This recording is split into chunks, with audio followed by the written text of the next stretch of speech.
Bienvenidos a esta ventana que hemos abierto en MIG para conversar con profesionales que nos acompañan en nuestro día a día. Hoy está con nosotros Héctor Baragaño, que es el director de Desarrollo de Negocio e Innovación Digital de la Escuela de Negocios y Marketing ESIC. Bienvenido, Héctor.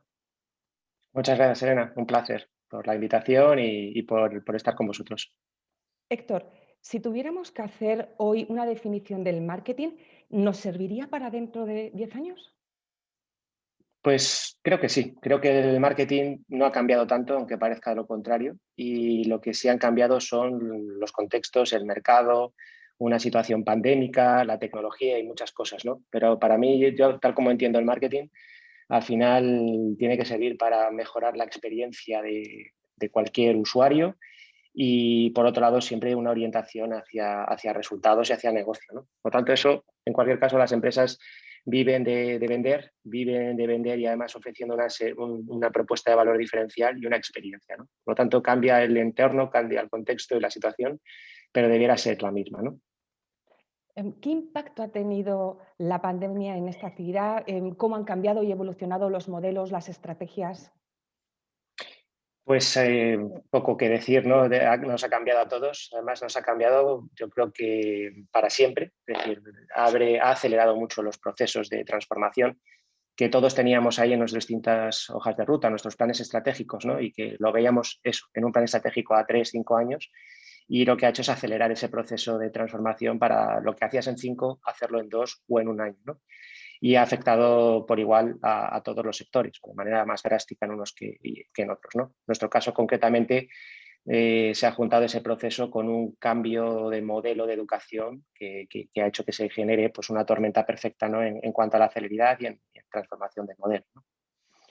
Hoy no se puede entender el marketing sin la tecnología. Sin embargo, dentro de una organización nos encontramos con que a veces son actividades que van por caminos antagónicos, que no convergen. ¿Cómo es dirigir un área en la que tienen que convivir tanto el marketing como la tecnología?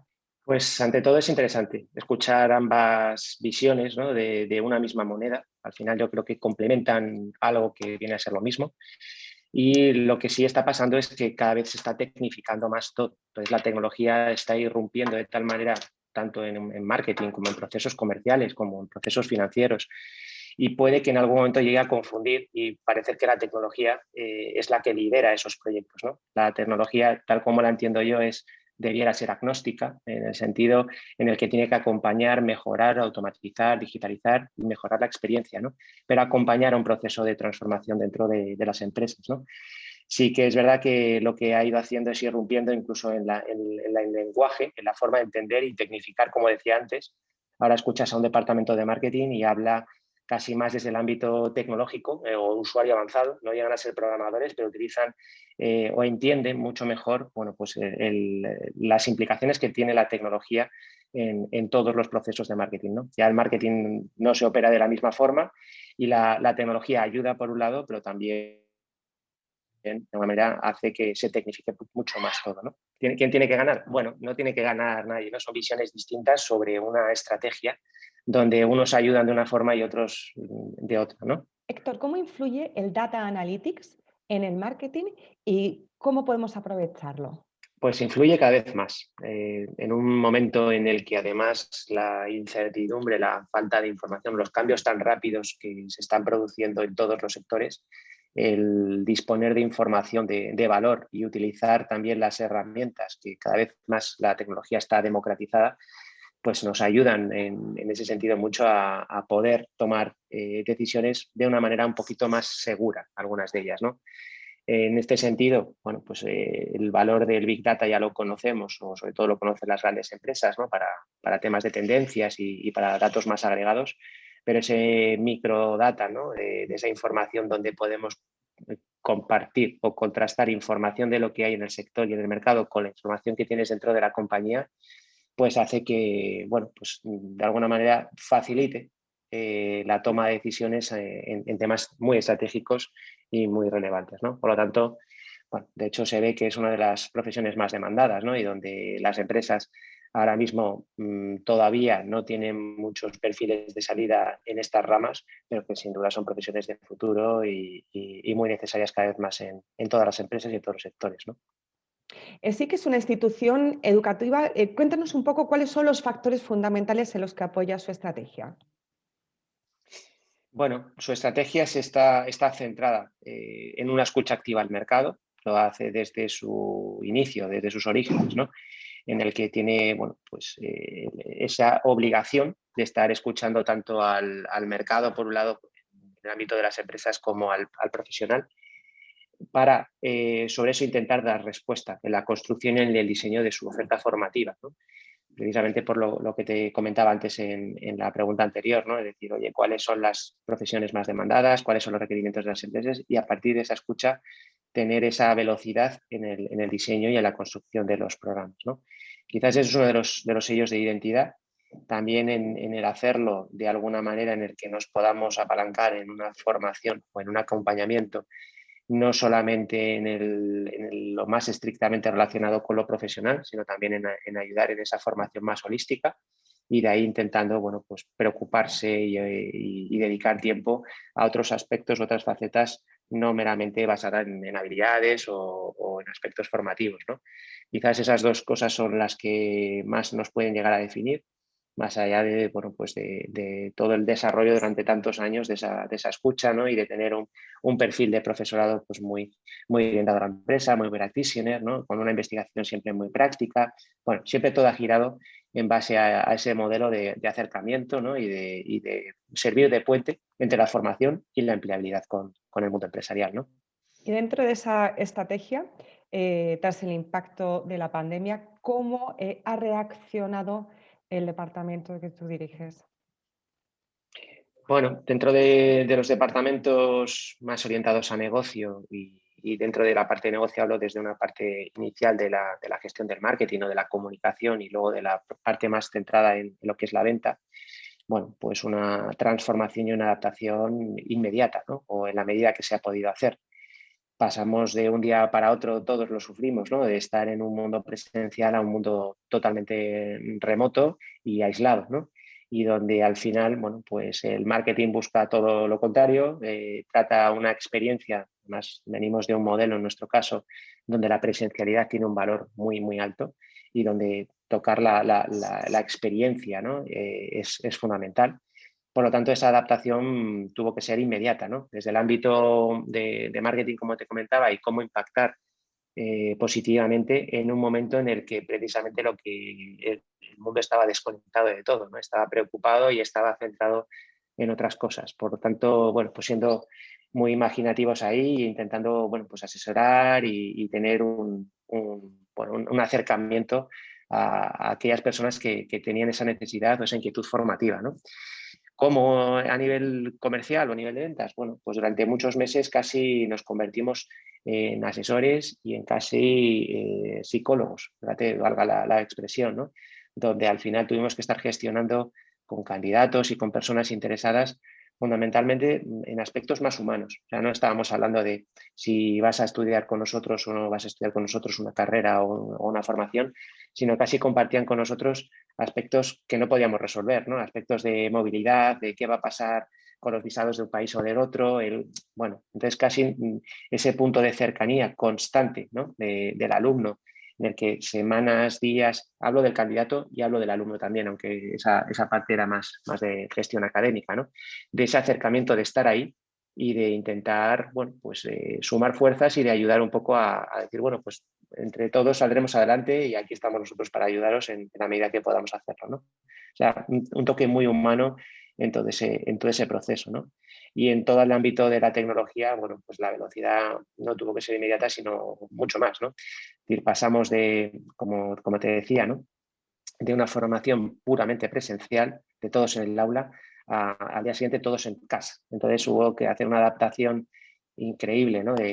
No solamente de la tecnología, que dentro de la dificultad incluso me pareció lo más fácil, es decir, esto era un tema de velocidad, sino sobre todo de cambio cultural y de mucha formación, tanto al profesor, es decir, al profesor le hemos complicado un poco la vida entre nosotros porque al final se convierte no solamente en un buen docente, sino en cómo da la docencia a través de una pantalla, en el que todos sabemos que es mucho más complejo, en el que el nivel de atención, el cansancio, cómo conjugas eso con asignaturas de todo tipo, porque no es lo mismo una asignatura de filosofía con una asignatura cuantitativa, con una asignatura de software, imagínate, ¿no? La realidad de cada profesor y donde además, bueno, pues no todos están preparados de la misma forma a nivel tecnológico, ¿no? En cuanto a nivel de usuario. Por tanto, muchos condicionantes ahí en el que de un día para otro, bueno, los profesores estaban impartiendo clase, así tal cual, en cuestión de 3, 4 días, y se adaptaron y nos adaptamos todos a un modelo de manera muy rápida, ¿no?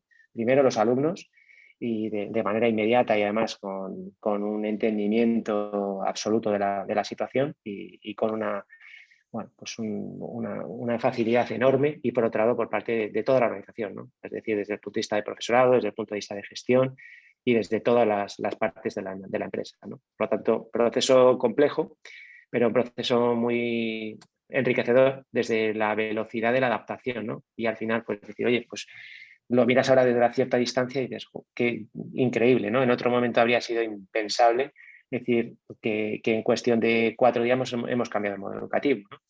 Entonces, bueno, pues en ese sentido, muchísimo aprendizaje y bueno, y desde ahí ver cómo podemos aprender de esto y mejorar y aquellas cosas que ayudan el proceso de aprendizaje, mantenerlas, crear otras, bueno, acelerar un poco el proceso, como Ujú. comentábamos antes, ¿no?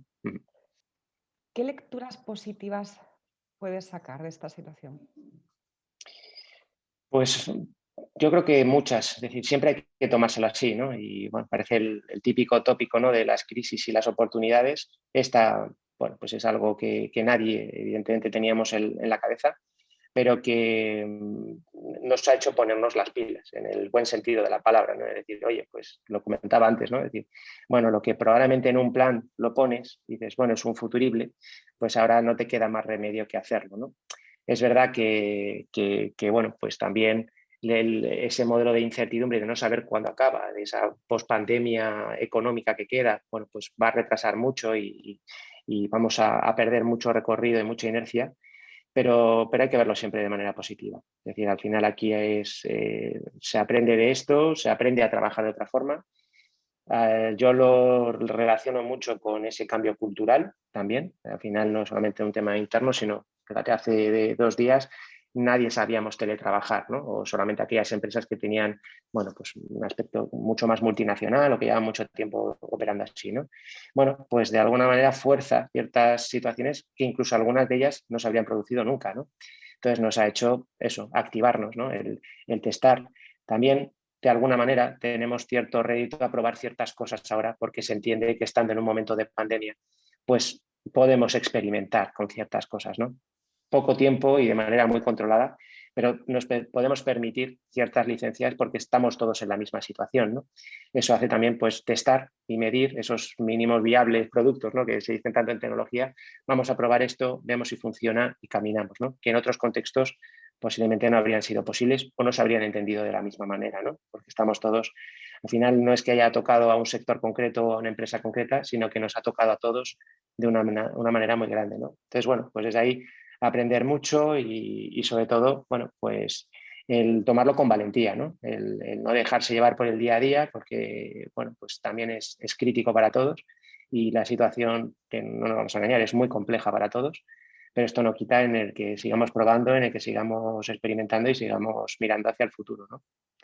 Héctor, un poco ya en el terreno un poquito más personal, em, esta huella, ¿qué nos deja a las personas? ¿Qué nos deja como profesionales? ¿Y qué es lo que va a quedar, ¿no? en el futuro? Pues muy buena pregunta. Desde luego yo creo que es algo que todos tenemos en la cabeza, ya no solo nosotros, sino las generaciones futuras que puedan venir, ¿no? Y desde ahí dices, bueno, pues efectivamente tiene, como todo, sus pros y sus contras. Todo este proceso de transformación nos viene muy bien, pero todavía tiene más valor los valores, ¿no? Y el qué va a quedar aquí, y el cómo hacemos las cosas, qué legado va a quedar detrás de todo esto. Y ahí hay una gran incertidumbre en todo, ¿no? Ahora parece que está otra vez de moda, bueno, pues todo ese concepto de mirar un poco más a futuro, de esa sostenibilidad, pero realmente detrás de todo esto es qué aportación real tenemos como sector, en nuestro caso, o como personas, ¿no? A futuro sobre todo, ¿no? Es decir, ese espíritu crítico, todo lo relacionado fundamentalmente con ese legado para mí me preocupa mucho, ¿no? Es decir, a nivel educación, es decir, cuáles son las generaciones del futuro que van a aportar y cómo vamos a contribuir a esa transformación, ¿no? Porque está todo en proceso de cambio, ¿no? Entonces, ese propósito que ahora muchas empresas y muchas instituciones lo ponemos casi por encima, ¿no? De la misión, como es decir, efectivamente todo se tiene que hacer por algo y tiene que contribuir a algo más, ¿no? Que el mero resultado económico, sino cuál es tu contribución real a la sociedad, ¿no? Tú como sector o tú como persona y cómo puedes aportar, ¿no? Por tanto, para mí no es un claim, el propósito es mucho más que eso, ¿no? Es decir, oye, de verdad, ¿cuál es el legado que queda detrás?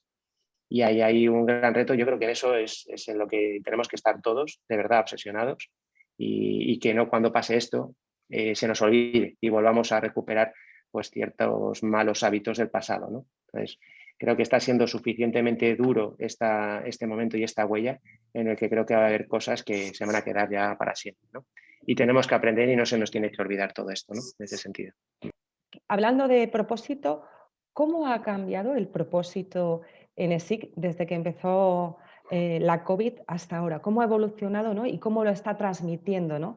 A todos sus grupos de Hmm. interés?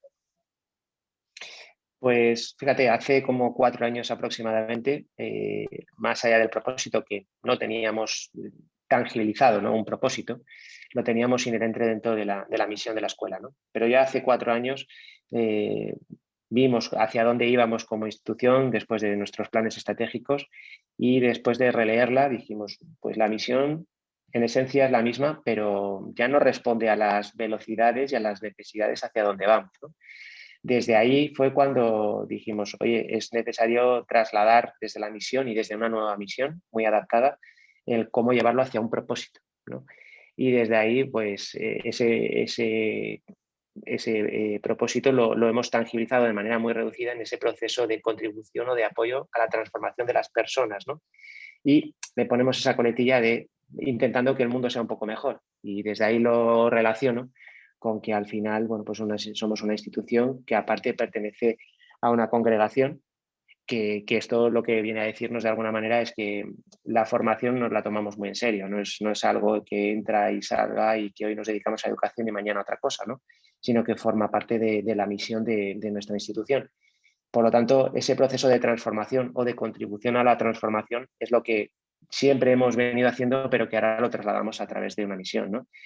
¿Cómo ha ido evolucionando? Bueno, pues efectivamente, dependiendo un poco del perfil del alumno, bueno, pues en algunos casos pensamos que podemos contribuir de manera más intensa en un proceso de transformación mayor, más allá de que sea más holístico, ¿no? Sino porque el tiempo que están con nosotros, hablo de los alumnos universitarios, es mayor, ¿no? Hablamos de 5 años, versus otros perfiles más senior o perfiles de empresa donde ahí, bueno, pues por el tipo de formación nuestra aportación es menor o estamos menos tiempo con ellos y ahí lo que hablamos es más casi de un proceso de entrenamiento o de acompañamiento en el que dotamos de herramientas, facilitamos, bueno, pues todo lo que entendemos que puede contribuir a ese proceso más holístico de la transformación, como así definimos, ¿no?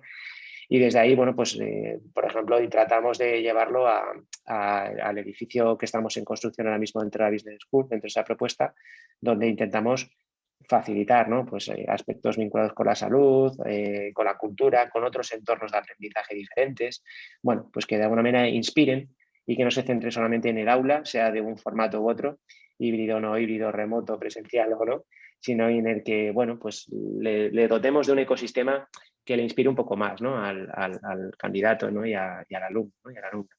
En ese sentido, bueno, pues esa es nuestra contribución, ¿no? El cómo podemos ayudar o contribuir en ese proceso de transformación global, ¿no? del alumno. Has hablado de entrenamiento. Me consta que haces bastante deporte. ¿Qué enseñanzas extraes del deporte, de ese esfuerzo en tu rol como directivo? Hmm. Pues en la línea de lo que te comentaba antes, ¿no? Para mí es una vía de escape importante, ¿no? En la gestión del día a día. Fundamentalmente porque el deporte siempre ayuda, está claro, pero sobre todo porque genera mucha disciplina. También depende un poco del tipo de deporte, ¿no? En mi caso, que es eso, ¿no? Correr mucho y larga distancia y mucha dedicación, genera constancia, genera, bueno, pues un proceso continuo. Casi no es el deporte, sino que forma parte de mi vida todo esto, ¿no? Esto, por un lado, sin duda, me beneficia físicamente y, por otro lado, sobre todo mentalmente, ¿no? Porque hace, en mi caso, en esa disciplina, liberarme de gran parte de las cosas que tienes en el día a día cuando vas interiorizándolas así. Y bueno, me ayuda a desconectar. No sé si desconectar o conectar de otra forma, pero sí que es verdad, que, como suele pasar a todos los que hacemos deporte, ¿no? Que cuando llegas a casa, bueno, ves las cosas de otra forma, ¿no? Liberas o canalizas de otra forma todo esto, ¿no? Y en este caso, bueno, pues esa disciplina, esa forma de que quizás es más una autoimposición para poder correr más, ¿no? Y poder dedicarle más tiempo a esto y poder liberar un poco, bueno, pues esos momentos que todos tenemos, ¿no? De inquietud, de no poder conectar o no poder desconectar, ¿no? Entonces a mí me genera, bueno, pues eso, casi un estilo de vida, ¿no? En el que puedes liberarte y además, evidentemente, pues genera unos beneficios físicos muy amplios, ¿no? Héctor Baragaño, director de Desarrollo de Negocio e Innovación Digital, gracias por compartir con nosotros ese conocimiento y cómo está evolucionando el marketing. Muchas gracias. Nada, muchas gracias a ti, un placer. Hasta pronto.